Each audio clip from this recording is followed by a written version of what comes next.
Bom dia, irmãos. Feliz sábado. Eu vou ficar aqui embaixo, que eu gosto de ficar mais perto dos irmãos. Quero dizer para vocês que tudo, tudo isso que a gente faz para honra e glória de Deus. Tudo para Deus. Eu sei que os irmãos aqui também, tudo que os irmãos fazem, tudo para honra e glória de Deus. Essa igreja aqui é um milagre, é uma bênção. A gente sempre ora pelo irmão Jandir, pelo irmão lá, os líderes da igreja. A gente está sempre em oração. Nós temos familiares aqui no bairro Santa Maria. Minha sogra mora aqui, meus cunhados, minha cunhada. Uma pena que hoje aqui eles não estão, foram convidados, mas a gente sabe, Deus conhece o coração de cada um. Cada coisa no seu tempo, no seu momento. A gente sabe que o tempo é curto. Dá para escutar já os passos de Deus vindo a essa terra para nos buscar, e a gente tem que fazer a nossa parte. E aqui, com excelência, eu quero dar um elogio, e eu sei que os irmãos não vão levar para o coração, porque os irmãos fazem é para Deus, mas elogiar sempre é bom. Eu quero elogiar os irmãos pelo trabalho que os irmãos têm feito aqui nesse bairro, na Santa Maria. E eu sei que tudo isso é para a honra e glória de Deus. Nada é para massagear o ego dos irmãos. Os irmãos se preocupam em salvar pessoas, que é o nosso objetivo. Deus está próximo, o trabalho tem que ser feito, e Ele nos incumbiu desse trabalho. E para isso a gente precisa de força, sabedoria, discernimento, porque não é fácil. Às vezes a gente pensa em desistir. Às vezes é difícil. E a gente tem que estar segurando na mão de Deus todos os tempos. Então, que Deus continue derramando seu manto sagrado sobre cada irmão, cada líder aqui dessa igreja, dessa comunidade, para que vocês tenham força nessa caminhada árdua, mas com certeza a recompensa vai ser vista lá no céu, no paraíso. Quem sabe não vamos ser todos vizinhos lá no céu, né? O pessoal da Santa Maria, o pessoal de igrejinha, todos morarem juntos lá no céu. Obrigado. Eu me emociono, né, de ver a minha nenê aqui na frente, cantando junto com a irmã dela. É uma emoção muito grande. Uma alegria também no fundo do meu coração. Eu quero que os irmãos desde já também orem pelo meu filho, que não está aqui hoje, o Alberto. O Alberto, ele está naquela fase de 16 anos. Enquanto a gente pode levar, a gente pode chamar, a gente pode estar junto, a gente chama. Começou a trabalhar, está responsável. E igreja para ele, a gente já passou por essa fase, a gente sabe. É Alberto, Claudir Alberto. Então que os irmãos orem por ele, que os irmãos lembrem dele nas orações também, para que eu não posso forçar, porque a gente não pode virar inimigo a família em primeiro lugar, né? Deus acima de todas as coisas, depois a família. Então a gente aconselha, a gente fala, a gente mostra os caminhos, como as coisas estão difíceis aí, a gente se preocupa. Senti muito a irmã ali falar que a irmã está com os filhos nas drogas, né, irmã? E a gente sente muito, a gente se preocupa muito, porque um dia eles estiveram aqui dentro também. E agora estão fora. Mas Deus, Ele não desiste de ninguém. E a gente também não pode desistir de ninguém, em nenhum momento. Trabalho lindo, as palavras do irmão, que o irmão falou aqui na frente, que a gente não desiste, que ele vai pegar o nome das pessoas que estão afastadas e vão correr atrás e não vão desistir. E como é triste, né, irmão? 2 anos o irmão lá não foi visitado, aí quando foi lá, ficaram sabendo da necessidade do irmão. É uma vergonha para a gente. Mas é um aviso também. E a gente às vezes é assim. Só que Deus, Ele não desistiu da gente. Por isso que a gente está aqui. E a gente também não deve desistir das pessoas. Nem da nossa família, vizinho, amigos, estranhos. A gente não deve desistir, tem que aproveitar as oportunidades e falar do amor de Deus. As pessoas só não vão se salvar realmente se não quiserem, mas não pode passar por nós. Deus, Ele vai nos cobrar. Cada oportunidade que a gente tem aqui, Ele vai nos cobrar. Porque Ele não desistiu da gente. E a gente também não pode desistir dos outros. E é sobre isso que eu quero falar hoje. Eu sou fruto de uma não desistência. Minha mãe orou por mim a vida inteira. Eu me afastei da igreja, saí, segui alguns caminhos aí errados. E a minha mãe sempre orando, e a minha mãe morreu, e eu não voltei aos caminhos do Senhor. Depois de um bom tempo, mas um bom tempo depois. E aí minha esposa sofreu um acidente, e aí é onde a gente foi tocado, porque as pessoas oraram por nós, muitas pessoas que a gente nem sabia, não desistiram da gente. E a gente é fruto de uma não desistência. Que a gente tenha força, que a gente não desista. Mais fácil julgar. Às vezes nós julgamos um homossexual, prostituta, uma pessoa que usa droga. A gente aponta o dedo como ser humano, a gente falha, a gente peca. E a gente é assim. A gente se inclina para esse lado. Mas a gente não deve julgar. A gente deve ajudar. Às vezes não tem acesso à pessoa, orando pela pessoa. Que nem o irmão falou, a única arma que a gente tem hoje aqui na terra é a oração. E a oração intercessória, ela tem poder. E a gente não pode desistir. Tem pessoas que oram 10, 20, 30, 40 anos até uma pessoa tomar a decisão. E a gente vê muito disso aí, muitos testemunhos. 30 anos a gente orou. Uma pessoa que era viciada no álcool, hoje ele está na igreja. Uma pessoa que usava droga, hoje ele está nos caminhos do Senhor. Porque a gente não desistiu. Deus não desiste de você. Irmãos, vamos orar mais uma vez? Senhor Deus, nosso Pai, pedimos que o Senhor derrame sobre cada um aqui o Espírito Santo. Pedimos a sua permissão para abrir suas santas e sagradas escrituras, Pai, agora. Que o Senhor nos dê o entendimento e a paz. Que o Senhor fale conosco, por favor, toque nossos corações. Pedimos isso em nome de Jesus. Amém. Então é sobre isso que eu quero falar, meus irmãos. Até terça-feira eu estava voltando de viagem, agora eu voltei a viajar de novo, trabalho como motorista de caminhão. E estava voltando de viagem, terça-feira parei num posto de combustível para tomar um café. Terça-feira, se eu não me engano. E aí, quando eu estava retornando ao caminhão, os irmãos da Testemunha de Jeová, eles fazem muito esse trabalho, se aproximaram, vieram, perguntaram se podia me entregar um presente. Eu falei, sim.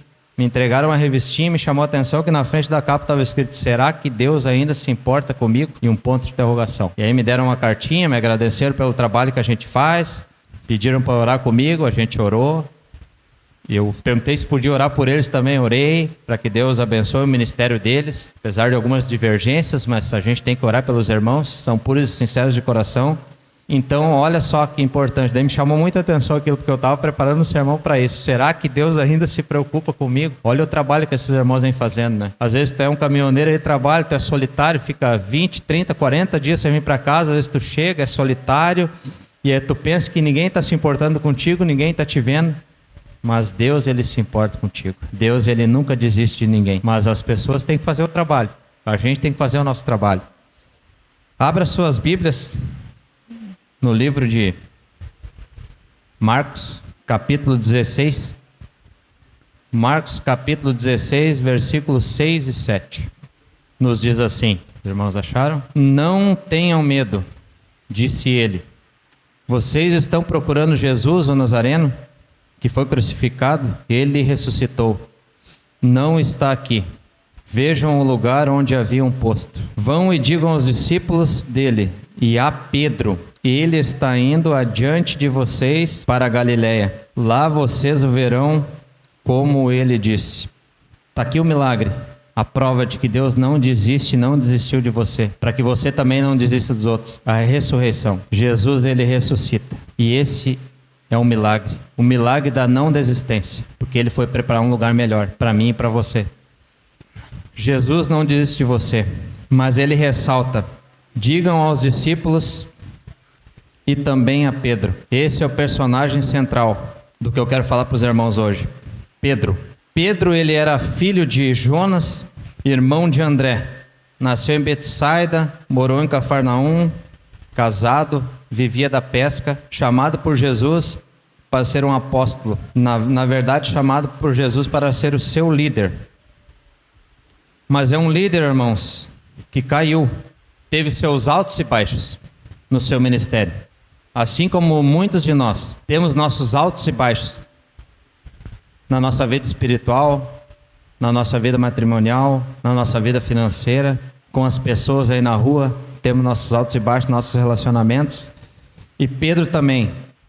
E eu quero dar alguns exemplos de onde Pedro falhou.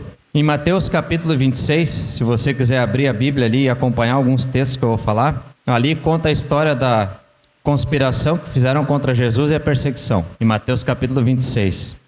Em Mateus capítulo 26, no versículo 33, quando Jesus estava fazendo a ceia, Jesus ele discursa aos discípulos. E Jesus ele fala que ele vai ser perseguido, e que ele precisa ser perseguido, e que ele vai ser crucificado. E Pedro, ele fala para Jesus, aqui já está um primeiro exemplo de alguns erros de Pedro. Pedro ele fala para Jesus, quando Jesus fala que ele vai ser perseguido, vai ser crucificado, ele fala que não vai abandonar o Senhor. Ele fala para o Senhor: Deus, Jesus, podem todos os meus colegas aqui te abandonar, mas eu não vou te abandonar. Eu vou estar contigo até o fim. Não importa o que aconteça, eu estarei com o Senhor. Não importa o sofrimento que eu passe, mas eu estarei junto com o Senhor. Ali, irmãos, ele é orgulhoso, ele desdenha os seus colegas, ele é arrogante, porque ele fala para Jesus que os colegas dele, de repente, desistam de Jesus, mas ele não iria desistir. Mas vamos além. Mateus 26, do versículo 40. Quando Jesus sobe ao monte do Getsêmani para orar, angustiado, ele pede a Pedro e a alguns discípulos que subam e orem com ele na sua angústia, para que ele tenha um momento de acalento em seu coração. E Jesus sobe e Pedro vai junto, e eles se retiram um pouco, Jesus fica, mas eles pedem que eles fiquem, Jesus pede a eles que eles fiquem orando junto com Jesus. E o que acontece, irmãos, quando Jesus volta e vai ao encontro deles? Em vez de Pedro estar orando, o que Pedro estava fazendo? Pedro estava dormindo. Mais uma falha grave de Pedro: orar. E muitos de nós somos assim, trazendo para a nossa realidade. Às vezes a gente não ora pelas pessoas, a gente desdenha as pessoas, a gente pensa que a salvação é só para nós. A gente olha para as pessoas aí na rua, e eu me coloco, a gente julga as pessoas. A gente é tão pecador como qualquer um aí na rua. E Deus, ele morreu por todos, morreu por mim e pelas pessoas aí fora, pelo meu familiar que é homossexual, pelo meu familiar que usa droga, pelo meu familiar que é alcoólatra. Deus, ele morreu por todos. E às vezes pra gente parece que ele morreu só pela gente. E a gente é egoísta. E às vezes a gente é que nem Pedro. A gente é arrogante, a gente é egoísta. O que nos diferencia às vezes de uma prostituta que está lá na esquina, o pecado dela visível para todo mundo, e às vezes o nosso pecado que é massageado, mas está escondido? O que nos diferencia, irmão, daquela pessoa? O que nos diferencia é que o nosso pecado está escondido e o dela é visível para todo mundo. Mas na verdade não nos diferencia, somos iguais. E Deus, ele morreu por todos. E Deus, ele quer dar oportunidade para todos. Para mim, mas para aquela pessoa também. Mas seguimos. Pedro, ainda assim, ele tem a oportunidade, quando Jesus é levado para ser crucificado, ele tem a oportunidade de ajudar Jesus, de repente livrar Jesus, de repente ter um enfrentamento. Em Mateus capítulo 26, do versículo 69 ao 74, ali relata o que aconteceu. Porque Jesus naquela conversa tinha falado para Pedro: não, você vai me negar 3 vezes. E Pedro fala para Jesus que não negaria, estaria com ele até o fim, se preciso morto com ele. Mas o que acontece? Se os irmãos forem acompanhar agora, ou depois os irmãos quiserem ler em casa, do 26 do 69 ao 74, acontece realmente o que Jesus havia falado. Pedro, ele nega Jesus. Ele fala que não conhece a Jesus. Ele fala que não era um discípulo de Jesus. Ele fala que não andava com Jesus. Ele nega ao Criador. Pedro é arrogante, tem soberba, dorme na hora de orar por Jesus Cristo, não pelas pessoas aí fora, por Jesus, o nosso Salvador. E o pior e mais grave, ele nega a Jesus. Quantos irmãos de nós somos assim, como Pedro? Estamos aqui dentro hoje e lá fora às vezes negamos a Jesus, não levamos Jesus para as pessoas. Temos a oportunidade e não falamos. Quantos de nós somos igual a Pedro? Quantos, irmãos? Mas apesar de tudo, Jesus, ele olha para Pedro, depois que Pedro o nega, o olhar dos dois se cruza. E não foi um olhar de repreensão, um olhar de raiva, um olhar de tristeza, mas sim um olhar de amor e de perdão. Naquele olhar, Jesus perdoa Pedro. Pedro se arrepende e chora, um choro de mudança, um choro de mudança. Irmãos, eu escutei uma frase que me chamou muita atenção, que diz assim: perdão, até foi o Rodrigo Silva que falou, que perdão é para quem não merece. E realmente, perdão é para quem não merece. Nós não merecemos. nós maltratamos a Jesus. Olha o que nós fizemos com Jesus, nosso Salvador, quando passou aqui por essa terra. E mesmo assim, Ele nos dá a oportunidade, quando Ele ressuscita. Ele nos dá a oportunidade de nos redimir. A salvação, ela é através da graça. E a salvação, ela é de graça para quem quer. Mas ela tem o custo, a morte do nosso Senhor e Salvador. E Ele nos incumbiu de salvar pessoas. E esse é o nosso papel. Aqui nessa comunidade, aqui nesse bairro, aqui nessa terra, aqui nesse país, fora do país, hoje temos tecnologia. Hoje tudo é mais fácil, temos a Bíblia. A gente sabe o que aconteceu, o que acontece e principalmente o que vai acontecer. E muitas pessoas não conhecem a verdade, como a gente. E cabe a nós fazer a nossa parte. Levar essa verdade às pessoas, para que elas tenham a mesma oportunidade que a gente. A salvação. Não desista das pessoas. Eu não sei se você fez um plano, de repente, esse ano que passou, de orar por alguém, de estudar com alguém, de salvar alguém, e o ano passou e de repente agora nós estamos no novo ano e você de repente já tem desistido daquele plano que você fez. Não desista, meu irmão, porque Deus não desiste de você e nunca vai desistir. Deus quer te levar para o céu. Voltamos lá a Marcos 16,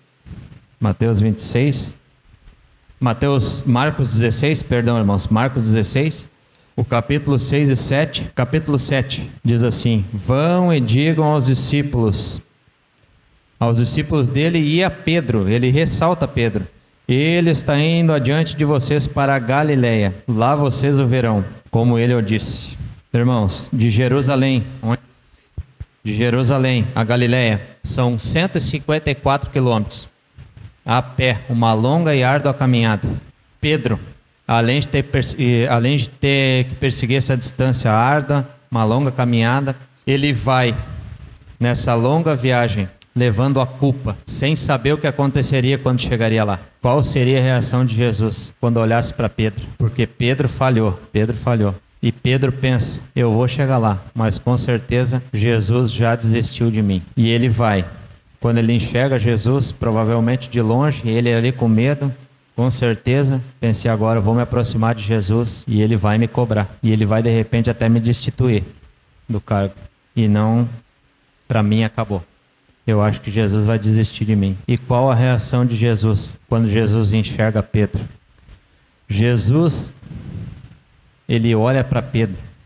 Com certeza Pedro cai de joelhos aos pés de Jesus. E ele faz uma única pergunta para Pedro. Pedro, você me ama? Mas acima de tudo, ele ressalta uma coisa. Ele chama Pedro de filho. Pedro, meu filho, você me ama? Pedro errou com Jesus. Pedro negou a Jesus. E mesmo assim, esteve distante de Jesus. E Jesus o chama de filho. E assim ele faz conosco. Não importa o quão longe você foi. Não importa o quão longe você vá. Você é filho de Jesus, você é filho de Deus. Deus não desiste de você. Então não desista das pessoas que estão aí fora. Primeiro Deus, depois a sua família. É um ministério, o maior presente que Deus nos deu, a sua família. Minha irmã está afastada da igreja, está fora da igreja. Também eu oro muito por ela. Fiz estudo com ela, recapitulamos algumas coisas. Meu cunhado, ele fumava, parou de fumar, parecia que eles estavam se encaminhando. E de repente um dia eu cheguei lá e a minha irmã falou, não, mas o João não quer mais estudar. E ele voltou a fumar. Eu digo, mas não importa, do jeito que ele está, vamos continuar o estudo. Não, mas minha irmã andou indo fazer umas benzeduras nos meus sobrinhos. E andou indo em algumas pessoas ler a mão, e a minha irmã já esteve aqui dentro. Nós somos de berço da igreja adventista. Nós somos do berço da igreja do Senhor. E a minha irmã sabe muito, e olha o caminho que ela tem tomado. Mas eu não desisti. Eu continuo orando pela minha irmã, pelo meu cunhado, pelos meus sobrinhos, pela minha sobrinha, pelo meu filho. Que você também faça isso, não desista. Que você perdoe, passe por cima, de repente uma coisa que vai te machucar. Para perdoar, mas que você perdoe. Irmãos, Deus, Jesus está se aproximando da terra.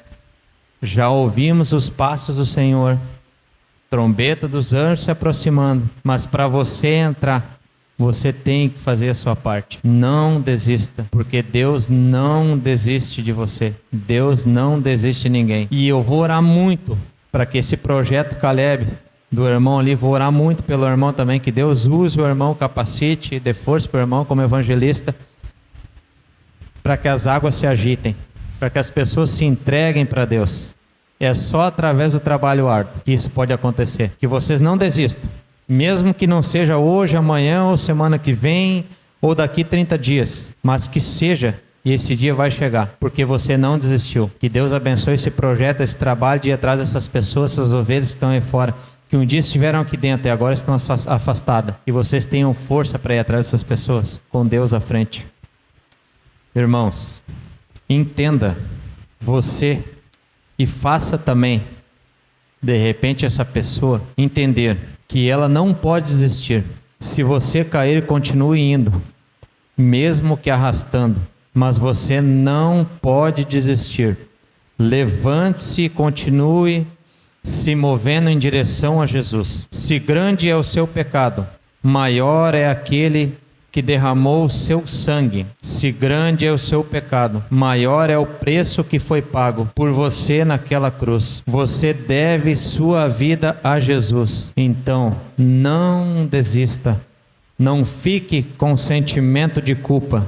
Não diga que Deus não te ama.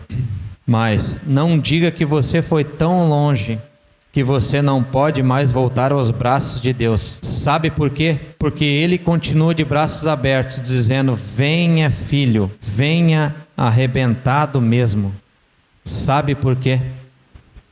Porque quando você vier, eu o receberei, cuidarei das suas feridas, e você novamente será meu filho. Deus é amor.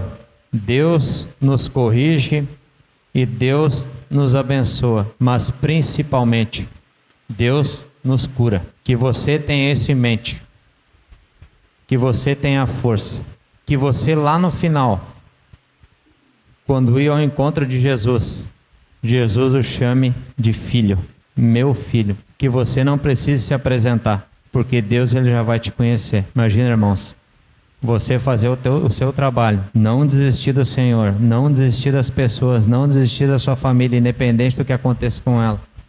Chegar lá no céu, o nosso Senhor e Salvador abriu os braços para te receber. E você chegar e for se apresentar e de repente apresentar a sua família, os seus queridos, que você não desistiu deles, e o Senhor vai falar assim para você: não, levanta, eu que quero te agradecer, eu já te conheço. Conheço a tua história, sei quem tu és, porque tu falava comigo todos os dias. Então eu te conheço, meu filho. E ele te falar assim: imagina que privilégio, que cena. Muito obrigado, porque você fez o seu papel, o seu trabalho aí na terra. Me amou acima de tudo e por isso você está aqui. Que você tenha isso em mente, que você tenha isso no seu coração, que você transmita isso às pessoas, que você não desista, por mais árduo que seja, por mais trabalhoso que seja, por mais perseguição que aconteça com você, mas não desista, porque Deus não desiste de você. Deus te ama. Sempre que eu estou aqui eu gosto de ressaltar, porque o Senhor entregou o seu Filho naquela cruz por cada um aqui, Pai. Muito obrigado. Em nome dele que pedimos tudo isso. Amém.